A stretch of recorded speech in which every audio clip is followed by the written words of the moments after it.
All right. So we're back. I think it's been, what, like a year since we did this? Probably. Yeah. At the beginning of last year, we did a podcast episode, right? Oh my gosh. Was it? It's The literally three been of like us? over a year.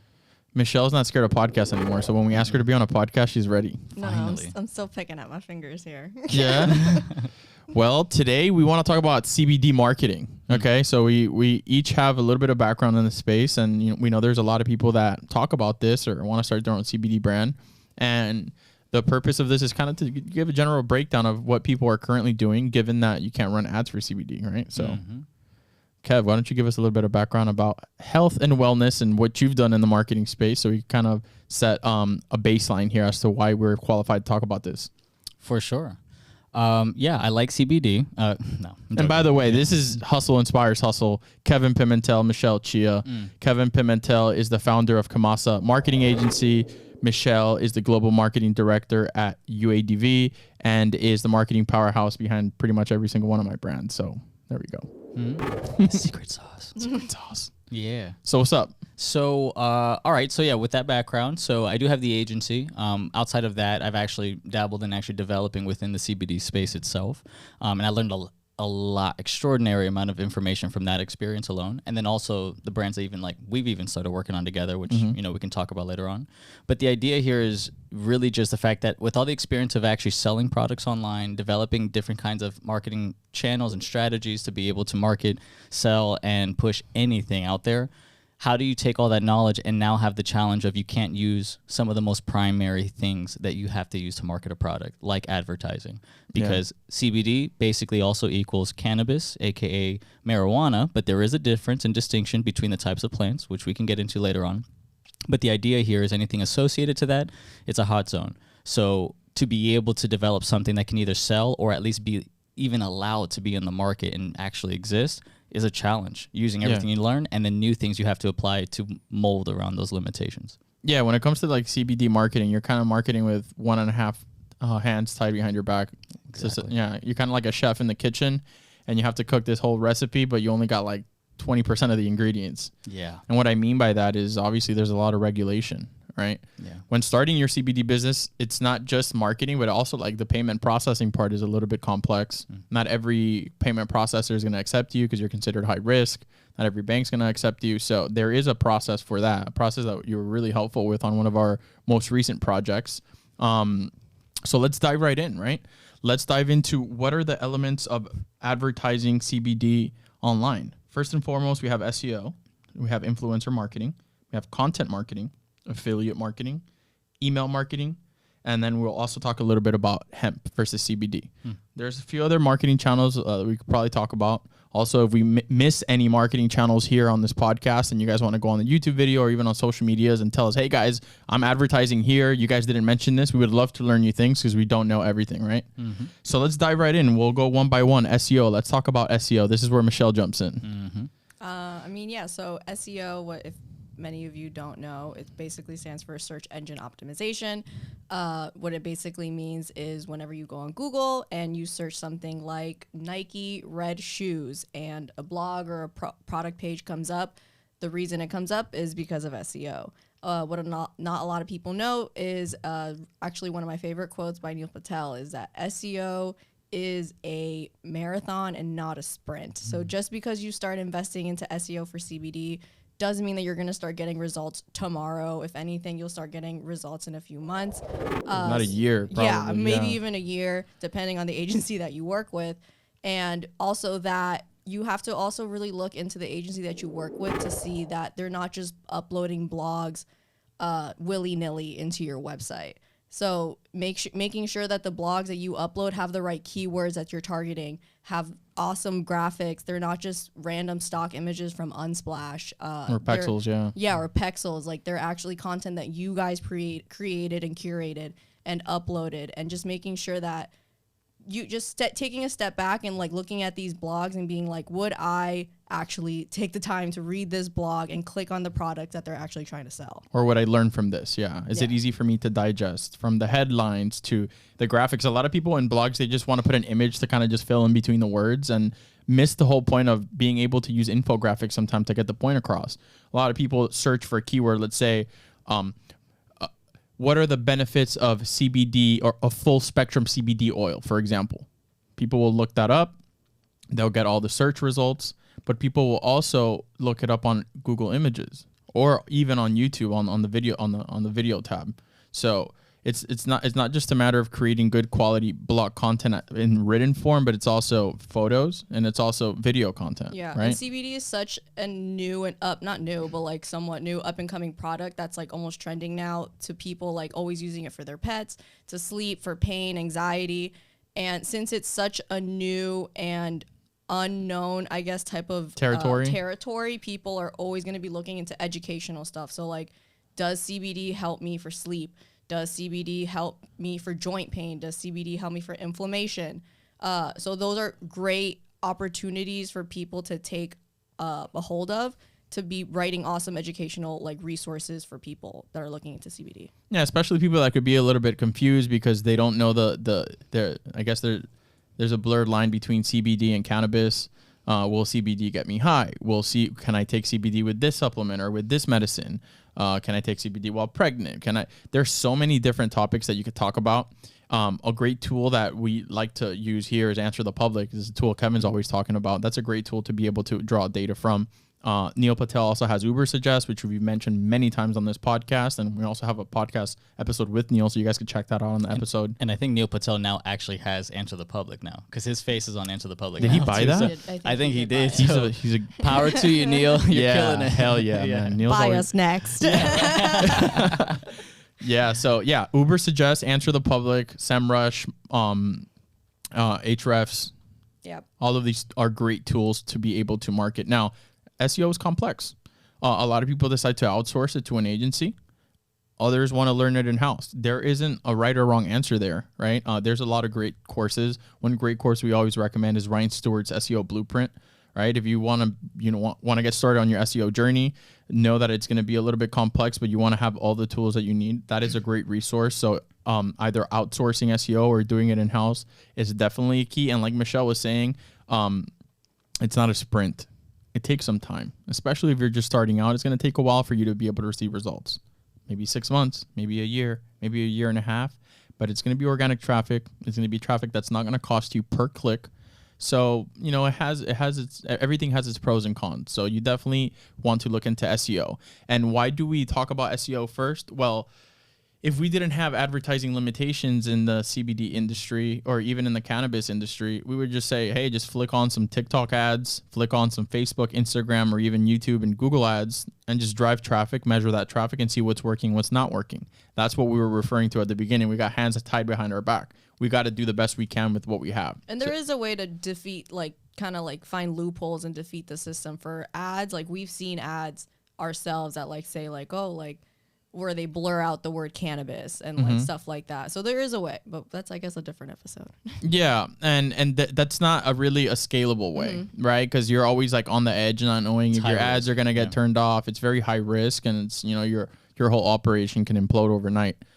So what we're going to talk to you guys about here today is solid ways you guys could advertise if you're looking to start a CBD brand or already have a CBD brand. To be specific. My bad. Yeah. To market a CBD brand. Yeah. Correct.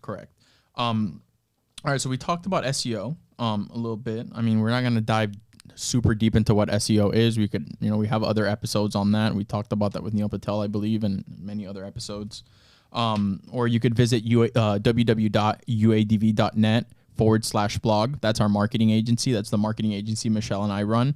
And there's a ton of informative blogs there about SEO and many other things that we do. So you guys could definitely check that out. I'll just make one comment real quick, just so that this one detail is understood. One thing that Alex mentioned about either insourcing or outsourcing SEO, the most important question you need to ask yourself is, how much do you really know about SEO? And I ask that question in a basic format, because if the answer is it's articles and it's content that's appealing to people, you're not qualified. And I say that because the reality of SEO is that there's really two layers to it. There's content, and content, of course, that's relevant content. And then there's the technical side of it. That website, a lot of times, really, I don't even want to deal with. That's something I would much rather, even in an agency that has to handle that, will still work with someone who just does that part, because it's so minuscule in terms of the details that you can miss, that is meant to kind of communicate with the algorithms of Google and anything that your website is existing online. Yeah. So make sure that that's something you really understand. Because like website speed, yes. What else? Like broken links, website structure, headers, everything has to be right, or else when Google crawls it, it's not gonna get that data correctly and then spit it back into the search engine results. Correct. And one thing is there's value in SEO because of what they said of it being a marathon, because that value continues to compound. And even in the future, if nothing else was done, that value keeps building for free. And so in the future, you will have people clicking onto your website for free that are searching for things that you posted about way in the past, and it builds value. So when you ask yourself, why is SEO expensive, or why can SEO be such a large part of the budget of a marketing plan or agency, it's extremely important to understand the minutia that goes into this and the value it brings to you as a business. Because I think that's missed so much by clients, is that they assume one thing. It's like, oh, ads, it's easy to track. You look at it and you spend and you make money. Okay, cool. SEO, I mean, I have to spend that much money for you guys to do all that, and then I don't even see an immediate return. It's like, you don't understand. We're planting seeds to have a field of food for you, so that when the season comes, not only do you get rich, you get fed, and if we disappear, that food is still there for you. And if you know how to maintain, it will maintain. Exactly. Yeah. And then it's why you want to keep them on, because if they can grow a field, you want them to maintain and manage and keep growing that field. So just remember that value as a client or as a business that's considering this. Hire experts if you aren't the expert already. That's all I got to say. Yeah, you're absolutely right. Okay, so we move on from SEO into influencer. Well, before we jump onto influencer marketing, another thing to keep an eye on, and we were talking about this on the car on the way here. If you're an SEO or considering SEO, keep an eye on ChatGPT, because I believe ChatGPT is completely going to change the way that SEO works. Because just to give you a general breakdown, you look up best full spectrum CBD oil, right? And you look it up on Google, you're going to get a bunch of search terms. If you go into ChatGPT, it's a search box. You say, what are the what are the benefits, or whatever prompt you're gonna ask into the search box. It's gonna give you answers, but it's not gonna give you links or websites.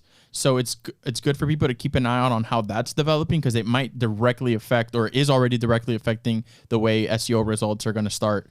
The way SEO results give people what they're looking for. Because if you just ask a chat box, it gives you the answer. You don't need to go to a page. It's just in the chat box, right? Mm-hmm. So, I mean, that's something to keep an eye out. For sure. Now, influencer marketing, okay? You can't run ads for CBD yet on certain platforms, maybe in the future. So you do SEO. If you already have SEO locked in, or decide, hey, SEO is not for me right now, maybe that's the last thing I'm going to do. Influencer marketing is another one, right? So let's talk a little bit about that. I think influencer marketing, sometimes people have like a negative view towards it. They're like, oh, like social media influencers, but ultimately influencers can be taken in a way that it's people who love and support your brand without any compensation in a way. Correct me if I'm wrong. Yeah, so you could go down the route of people that are just generally like support the brand. Yeah, like ambassadors. Ambassadors. Yeah. You always have to, like as a disclaimer from a legal standpoint, whether you're paying somebody to advertise your product or you send it to them for free, you have to disclose the relationship. We have a really good episode on that with attorney Robert Freund in one of our episodes. You guys could go back and look on that, or follow him on Twitter and Instagram. He posts a lot of great stuff about this. But whenever you are having a relationship, whether it's influencer marketing or affiliate marketing, you have to disclose the relationship by either putting #ad or figuring out a way to make it prominent that there is a relationship there.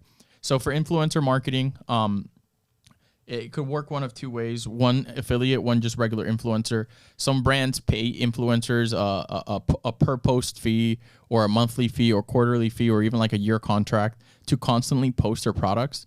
The last thing you want to do is pay an influencer one time and say, you know what, I didn't get a return on investment because they posted, only made a few sales, or didn't make any sales. For people to trust your brand or even become curious about your brand, they have to see you a few times on this influencer's page, maybe on that influencer's page. So the idea here is to really find that niche. Maybe not really focus on how many followers people have, but how engaged their people are and how great and informative their content is. And the idea there is to be able to find either one or a few or several influencers to constantly post, at a decent frequency, sending people back to your website, and then you potentially running Oh, you can't run retargeting campaigns with paid ads. I was right. thinking, you see, that's where our hands are tied behind our back. So essential. I mean, yeah, because the benefit and like the reason why influencer marketing and affiliate marketing and all the referral marketing works so well is because people have FOMO and like people always don't want to miss out on like what's the next best product. And if something is working for someone and they look up to them or whatever, like let's say like Michael Jordan, for example. Like if Michael Jordan comes out and is like, oh, this sore muscle pain relief cream is the best one on the market, you best believe everyone in the basketball industry is going to buy that. Yeah. So that's essentially what influencer marketing is and how powerful it can work. Yeah, we're kind of like that touches a little bit on what we've talked about in other episodes, which is authority hijacking. Yeah. Which is when you align with people of high authority and you collaborate with them or do some type of work with them, people see you with them, they're more likely to trust you because of that person's social status or social credit score, for lack of a better phrase. Influencer marketing, affiliate marketing is a derivative of influencer, I'd say. And in affiliate marketing, it's pretty much very similar relationship, except that maybe instead of sharing a link that goes directly to your website, so let's say an influencer, you send them your product, you pay them, they're trying, let's say your roll-on, your pain relief roll-on, and say, hey, this is a great roll-on, I love it, this is what I use, check out the website. But when you swipe up, it's not an affiliate link. That's just influencer marketing post. Now, if you have a relationship with that influencer where they have a specific link, and every time a sale is made from that link, they make some money off that. They make I guess a revenue share, kickback, whatever you want to call it, a commission. Then you're delving there into affiliate marketing waters, and it doesn't just have to be influencers. There's many ways of doing affiliate marketing through blogs, through in some cases like YouTube channels, magazines. That's a really great way of doing it because you have no limitation there. You're not going to get your ads blocked the way you would if you try to launch a campaign on Facebook and like advertise CBD. And like Michelle said, there is sometimes you'll see CBD advertising, but that's like, you shouldn't let that make you think that everybody's able to advertise. Sometimes these ads bypass like the bots and they last for a little bit before they get shut down. Because we see it all the time. We're like, what the fuck? Like, we're trying to advertise our CBD products and we get shut down. And then you see these people that started out of nowhere, they're running their ads and they didn't shut them down. But again, that's not a sustainable route. So to recap, influencer marketing is a great one. Great way of gathering influencers is also not going for the biggest people with the most followers. Micro influencers are great for this type of thing and will likely be more receptive and more collaborative just because they want different types of opportunities. And you might be able to make a real difference within their community. So compiling a list of these types of influencers on all social platforms, on Twitter, on TikTok, on YouTube, and not just getting married to one to one platform. And another great thing about that is you're going to have content, right? So if that influencer posts tag swipe up or link in bio with a referral code or with a track link, if they make a sale, great. If they don't make a sale, great too, because they created content. And if you have permission from that influencer to share that content, even more important. Which again, I always like to talk about the legal side. If you're doing influencer marketing, make sure you have an agreement. Okay, there's resources online. You could also reach out to Robert Freund. He's great at this type of stuff. And you want to make sure that you have permission to use the person's image and likeness. Okay, because a lot of people will be nice. You send them the product. Oh, I love the product. And then out of nowhere, you put the video up on your Instagram and they're like, wait, I said I was going to take the product and post. I never said to post it on your page. And now you have a demand letter from a lawyer. Or you have a potential lawsuit. And you got to go through all that bullshit. So, guys, always the legal side. Please look at it because people don't think about it until they're fucked or until they're in trouble and they have to pay for lawyers.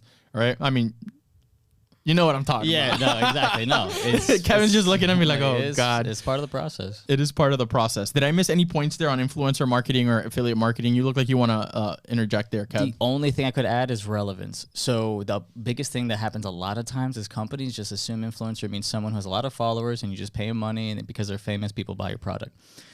In some categories that could happen. I guess it really depends on the product. But ultimately, focus on who's actually relevant to your customer. If your customer is someone who, you know, prefers to listen to rock and roll music and skateboards and whatever, and you put a product that is going to be marketed by some influencer supermodel, you know, she's hot, you assume, oh, because guys like her, so maybe you're not really thinking too deeply about what's actually important and valuable to your customer and your audience. And so think about actually supporting influencers that actually have something that makes a connection with your customer base. So you're not just throwing money down the drain to someone with followers. And then to Alex's point, I'd rather have 8 micro influencers that are relevant in the category and actually appeal to my customer base than one super influencer with 10 million followers that just says, hey, try this product, even though it's just some random post of me saying this, but you're following me because I'm famous for other reasons and it has nothing to do with it. You know what I'm saying? Yeah, and also due diligence also, because there's influencers that may appear great and they've done some stupid shit before and people don't respect them anymore and they've sold out their audience for bullshit. And that's also very important to look at, because if your brand is then affiliated to somebody who's scammy or has done shit in the past, that could be detrimental to your brand. While we're on the topic of influencer marketing, I want to give one of our friends, Olivia Ormos, a shout out because Olivia just launched a project called Maven. That's right. Olivia is also a marketing agency owner out of here in Miami, very well respected. And she's always also worked with influencers. Olivia has married those two worlds, which is brands looking for influencers and influencers looking for brands, into an app.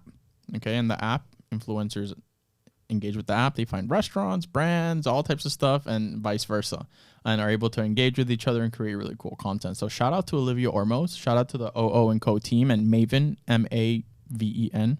Pretty cool stuff. Olivia's been very supportive of the three of us here. I say I could speak for the three of us when I say we're really grateful for her help. So shout out to Olivia. Olivia's the GOAT. To understand, she turned her and her agency into an app. Like, she was this idea of connecting influencers to incredible opportunities and was like running that in Miami. And then she made herself into an app. And she makes everybody money in Miami. Yeah, literally. Yeah, she is. If you're an influencer in Miami, Olivia made you money. She's influencer mommy in Miami, like, for sure. Like, sugar mommy. Yes, yo. For real, man. Like, she takes care of a lot of people, so it's awesome. Yeah, she does. Okay. Now, moving on from SEO and influencer marketing. Let's talk about content marketing, which falls into both of those things that we just talked about, but very important to create content, photo content, video content, written content, user-generated content, people using your products for YouTube Shorts, TikToks, Reels, on your website, on your blog. In general, just creating educational content or ways that your product is being used or how your product could be used. Pros and cons of the product, what people are saying about it, frequently asked questions. All of this stuff could be turned into either videos. Imagine like an FAQ on the website. FAQ is all about hemp-derived products or CBD-derived products. They're just a drop-down menu on your website. That could be turned into a video. That video could then be uploaded to YouTube. That video could also be placed within a blog on your website. So there's many ways for you to be able to repurpose existing content to be able to share across different platforms, so you're not freaking out having a specific plan for each platform if you don't have those resources. What do you guys think about that? Yeah, I think product content is also really important. I mean, like, the number one page, but besides the home page, is the product page. Especially for like your CBD brand, people should really invest into having really nice, high quality product photos. Whether it be like on a white background or whatever color background you have, you could literally there's companies that you can send your products to and you pay them a small fee and they will shoot the content for you and send it back to you. Well, not really. Michelle has money, so she thinks everything is a small fee. So listen, it's a small fee. So it's a small fee. Pay the experts. Pay the fee, or you'll pay the dummy tax. Yeah, exactly. Yeah. Right? So it's a small, it is a small fee, and they give you back really awesome product content.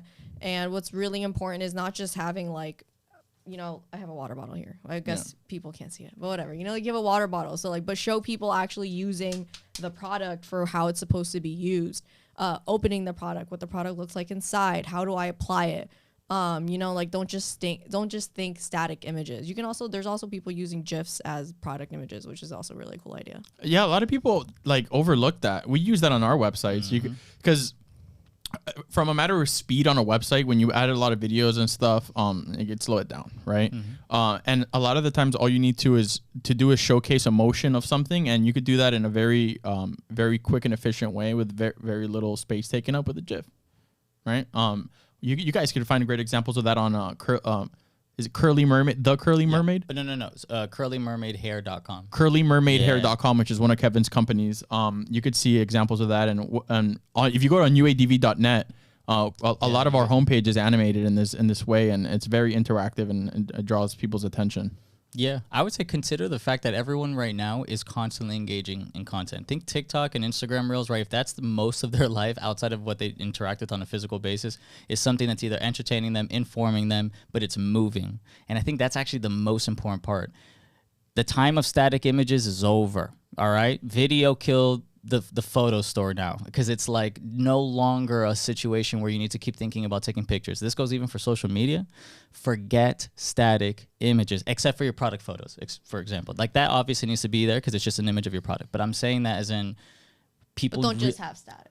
Don't just have static. Yeah, but I'm talking 90% video, 10% static, because Facts. Algorithms are no longer going to look at you if you have more static images. Google's not going to recommend you. Like all of the platforms that you need to survive on and to rely on are not going to want to show you or show people your products and content, because they want something that's going to engage their audience and keep them looking. So just think, if you have an image, a really cool image that you love that image, get that image animated. Yeah. Literally get someone to just make the image move or something. But no more static images unless it's like a product photo or a specific photo that has to show exactly what it is in a freeze frame. Even Instagram and YouTube are now pushing more short form content, like YouTube Shorts and Instagram Reels. They're like, please post more videos like this. And Twitter's on the way with that too. Yeah, exactly. Oh yeah, it's just a matter of time before they roll that out and start monetizing for creators. Oh yeah. Right. Yeah. And then as far as static images, because I know the performance marketers that are listening to this are going to be like, wait, I have a lot of winning ads with static images. We're talking about organic. Yeah. Okay. Exactly. We're talking about organic because Michelle and I make millions of dollars a month for clients with static images. With a circle on an image. With an image with a circle on it with a freaking arrow pointing at the product or whatever. Sometimes it's that simple, you know? Yeah. Well, there is something we ran down this list at the beginning, and there's something I didn't add in there that I think we should talk about. We didn't talk about podcasting. Right? That's interesting. So we're on a podcast right now. There's health and wellness podcasts. There's different podcasts where you could place CBD ads on. You could do giveaways on the podcast. Yep. That's other stuff you could do on the podcast or on social media. You could do giveaways, and that's a really, really great way to get people to engage.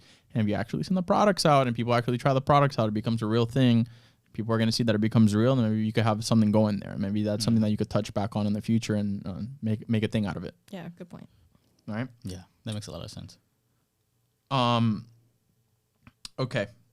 Let's before we move on to the next one, let's talk about how it could potentially be done. Because if somebody's like, all right, podcast, how would I do it? Well, there's a few ways you could do this. You could compile a list on Apple Music, on the charts of Apple Music, on Spotify, on any other platforms, and you can make an outreach list. Most of these podcasts are very easily approachable, and you could find their information and reach out. Some of them charge per episode. Some of them charge for how many impressions they get you. Maybe some of them you could have an affiliate marketing deal. We've done that before, where it's like, hey, we'll talk about this product or service on this specific podcast, and we'll use this coupon code, and whatever sales come from this coupon code will have a rev share. As long as it's the industry allows for you to have a rev share, you could do that, right? So if you're thinking of doing that, that's one way you could do it. You guys get mixed up. Don't be hesitant to drop questions into our YouTube channel on the video or on Instagram, on any other platform. We're also active on Twitter. We talk to a lot of people. We answer questions. We like to help other marketers figure their stuff out. Okay, let's talk about email marketing. Okay, email marketing is a great tool. I hate hearing people that don't want to use it or neglect it. Email marketing works great for many reasons. One, if somebody opts into an email marketing list, it's because they're actually interested. They want to know. They're choosing to be part of that communication. If they're choosing to be part of that communication and you give them great value and you nurture a good community, you have people there that could continue purchasing from you. And not just one time, but you could have lifelong customers in that list. Second reason why email marketing works in many other industries as well is because of the data. Okay, you could upload that data to other platforms, find lookalike audiences, or you guys know the deal on how that works. So email marketing is a great tool. You could grow your email marketing list directly on your social media by having swipe ups, on your website by having pop-up forms. You could even do it on Messenger marketing by collecting emails on Messenger with a chat bot and have that be automated either on Instagram, on Facebook, or on WhatsApp. Where else can we do email stuff? I mean, in regards to email marketing, I think the most important part so your email marketing actually works is for you to have a good lead magnet. If your email marketing doesn't work, it's most likely because your lead magnet is shitty. And lead magnet meaning like the reason people are going to sign up for your newsletter. What are you offering them? Yeah. So if it's for a CBD brand, you could have a pop-up or any type of other type of thing that's like, oh, sign up now and get 15% off. Or you can be even more creative and you can be like, sign up now and get a free sample, sign up now and get a free gift with your order. Or yeah, whatever. something different since everyone is kind of using the 15% off. Just try to think of something that you know you would sign up for. And like, remember, like email nowadays is like people's gold. So like why, and like even more your phone number. So like why would I give you my email and phone number and first name and birthday for 5% off? Like, no, like you have to make your lead magnet so enticing that like I 100% know I'm going to give you my email and even open your email once you send me an email. Yeah. I think the only thing I can honestly say that I've seen specifically work on email campaigns that we ran on with my agency was subject line and the top header of the email. And what I mean by that is the subject line that worked the best was a subject line that began describing an experience or was something that was already like leading you into something. It wasn't actually asking you something. It wasn't offering per se, unless it's like a flash sale. Then obviously you want to tell people, and if they're a committed, customer, that's what they want. They want to know when they can buy more. But when you're trying to just keep them in the loop of getting them constantly engaged, write a subject line that's more in line with something that gives them an experience of feeling in that moment versus trying to see if they're interested in what you have to offer. Most of the time, people already reactively in a no mode when they're in emails because they're tired of seeing emails, right? So they're already like, no, I don't want it. I don't care. But if it's like, are you ready to experience being on an island on Friday?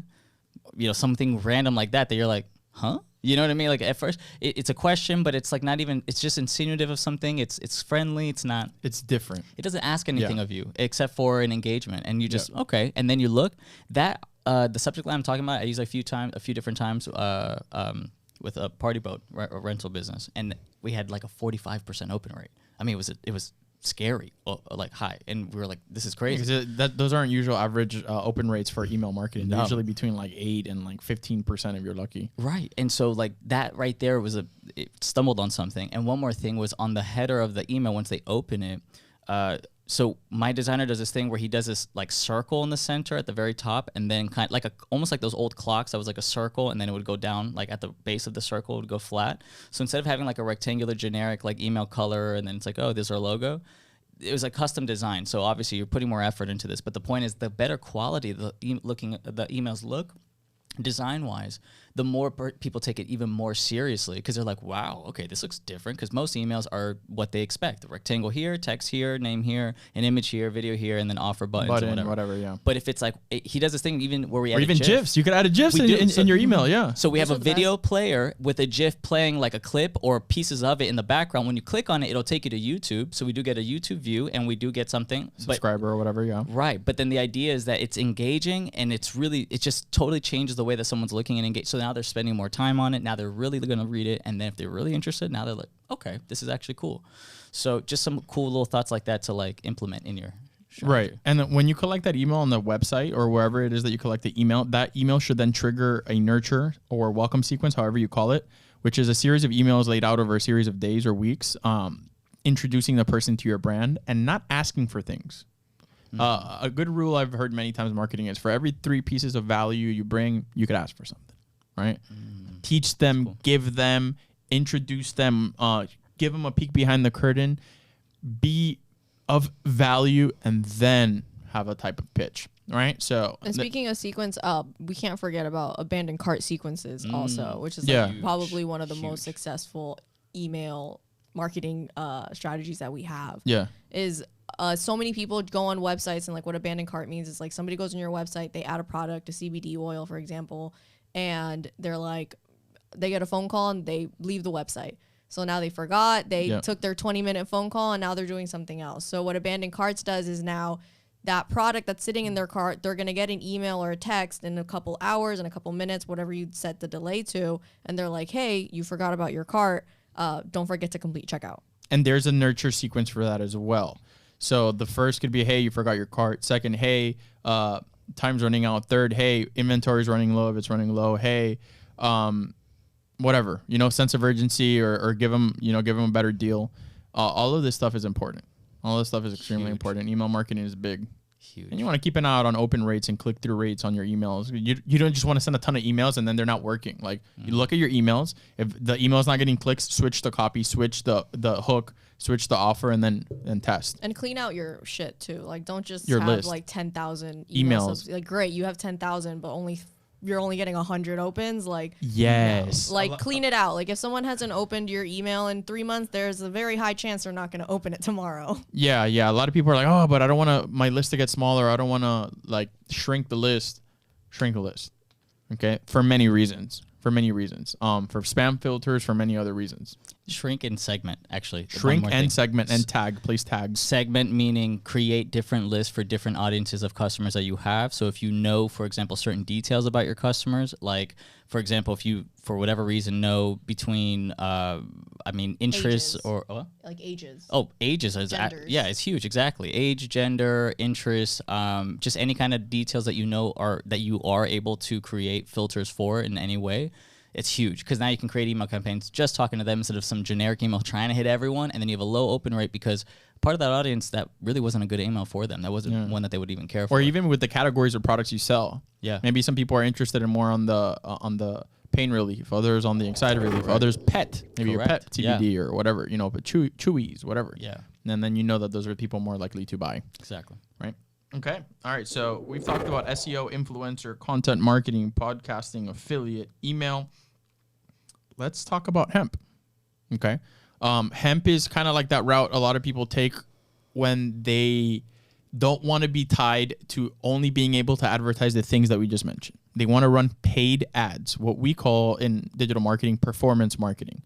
Google ads, Facebook ads, Instagram ads. You pay for traffic, you get clicks, you either get sales or you don't get sales, and you analyze that data. A thing that people have been doing for quite some time now in CBD space is they just create an alternative of that product, but with hemp, the right product. And that's allowed on Amazon. That's allowed on Facebook, Instagram, pretty much all the platforms, right? Like topicals. Now, when we're talking about CBD here, it's good to keep in mind that there's different ways that CBD is sold. CBD sometimes is sold as vape cartridges, as flour that's smokable. Sometimes it's tinctures, gummies. Okay. For the most part, what we've talked about here covers all of that. But do keep in mind that if you are doing hemp products, most of the time they're going to be topicals. Yeah. Right? Like roll-ons and creams and things like that. You'll see a ton of them on Amazon. At least specifically Walmart. for Amazon. I believe Amazon, if I'm not mistaken, only accepts topicals, right? Yeah. I think for hemp? I think I've seen even, I'm not going to lie, but I think I've seen flour on there. Or was it? You've seen flour on Amazon? Or like capsules or something. I have to double check that, but just to be sure of it, yeah. And again, guys, just to be extremely clear with you, we are not the buck doesn't stop with us when it comes to CBD marketing. Okay, we've marketed for CBD brands successfully. We have our own. We have brands. the three of us have our own CBD brand, which and we're have marketed for other multiple industries besides CBD. Cannabis and Delta and all the other things that you could think about. But we're open to suggestions. There's maybe new strategies that we're not using.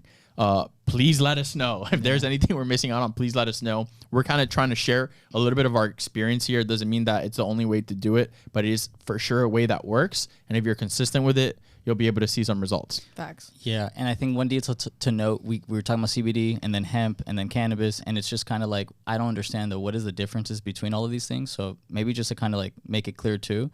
So you have like cannabis, marijuana. Cannabis is like the scientific name, like cannabis, sativa, and all that. So you have marijuana, which is usually used to smoke, and it has psychoactive properties to it, with THC. That's the part that actually gets people, quote unquote, it's the molecule that gets people high. Correct. And so you have molecule, that, right? Yeah. Mm-hmm. Yeah. And then you have hemp, which is industrialized version of the plant, which is specifically made and designed to grow for like its stock and what it's used for. I mean, it's used for paper, clothing, everything, all kinds of materials. I mean, ironically, cannabis, wood fire, tons of shit. Hemp back in the early 1900s, before it was all outlawed, was seen as the billion-dollar crop. So, you know, really what's happening is we're kind of going through an awakening to finally just realize we criminalize something that was actually one of the greatest materials that has been ever growing on Earth for us to utilize, at least for industrial stuff. What? Typical, right? Typical humans, you know, and the way of ourselves. But the idea here is we get hemp. Hemp has less than what they say is 0.3% THC. Or less. Exactly. Yeah. That's based off the Farm Bill, the Hemp Farm Bill that was passed in 2018. That's what allowed CBD to be sold. That's what allowed versions of hemp and cannabis to be sold. But the reality is, there is that distinction between them. So some legal states that we know are allowing people to recreationally smoke marijuana, those states are pretty free game. You still can't advertise, but you can sell it and you can consume it in those places. Kind of like cigarettes, yeah. Correct. CBD or other variations of like CBG, and you're starting to see all these other forms starting to pop up. Those are basically versions of the cannabis plant that are allowed to be consumed. They are allowed to be quote unquote marketed. It's actually the platforms like Google and Facebook and Instagram. They are the ones taking the position to not allow people to advertise. It's not because it's not legal. Correct. Yeah. You could see a billboard right now talking about something advertising it if that's the billboard. HCC, all these different, yeah. Correct. So it's just the fact that we're working within the limits that really the platforms are putting on, and that's really because they don't want the liability of having anything come up legally that anyone could say or quote against them. Like, they just don't want that problem. So until it's completely federally legal, this is the game you have to play in order to really sell and be creative about how you push this kind of a product until the day comes when everything is open-ended. Now, you're starting to see the expansion of CBD. Like, for example, I hear Amazon is soon going to launch CBD, and like big department stores like Publix. Yeah. Big department stores like Publix are already selling CBD in their stores. Oh, yeah. So it's not 7-Eleven is selling CBD. Yeah. Just because you can't market it on platforms doesn't mean, hey, I'm getting into like a shady business. No. This is perfectly legal. You see it in gas stations everywhere. You see it all around the country. And we're speaking United States here. Right? If you're listening to this, United States, I don't know about that. We're talking about U.S. right now. Correct. Right? America. Yeah. America. God bless America. For real. What are we missing in regards to CBD, y'all? I mean, I'm sure there's a lot, but I mean, we covered the main topics. Yeah, I think we covered it all. If you're interested in starting a CBD brand, we highly recommend it. We have all brands ourselves, and I think it's a great opportunity. Don't be scared to, just because it's like a kind of a little risky, I guess, niche to jump into doesn't mean that it's not profitable. Absolutely. Like everything else is just a matter of hard work and doing your research and being consistent in what you're doing. Yeah, and actually I think there was one thing we missed, niche. Make sure you niche yourself with CBD. Oh, yeah. The problem right now is, as anyone might be aware, there is a lot of CBD, and we just said there's options everywhere. Niche yourself. Do not try to sell to everyone. And I'm just saying it like that. Don't be everything to everybody. Don't be everything to everybody. Don't think, oh, I'll get in Walmart and stop. Just stop. Think about an audience either you relate to, an audience you know you can market to that you're comfortable with, or an audience that's worth really diving into because you did research and realize there's a lot of value there. Speak to them, create for them, talk to them, nurture them, love them, support them, and make a brand that's so undeniably relevant to their life and lifestyle that you are the go-to option and you own that part of the market. Make that money. Don't sell to everyone. The riches are in the niches. Yes, exactly. You know, one of the just before we finish, one of the first times I ran into a niche type CBD product, we were in Arizona with the guys from Iconic, and we went to lunch, and they were doing CBD cocktails. Remember that? We were sitting outside in the restaurant, and there were CBD cocktails. The brunch place we went to. So even that, look at that, a cocktail for people that, you know how many, there is a huge market for people that just like to drink cocktails and like to do happy hours and things like that. Yeah. And there are CBD brands just for that. Yep. So, you know, just for pets, for athletes, for yogis, for whatever the case may be, make sure you niche that down. Make sure your content is niched down, relates to what you're talking about there, so it could actually make a connection with the people. Build your lists and grow that brand. If you guys have any questions, like we said, reach out. This is another episode of the Hustle Inspire Salsa podcast. Today we're tuning in from Miami with Michelle, Chia, and Keven Pimentel. This is Alex Quin. We'll catch you guys on the next episode. Peace. Bye.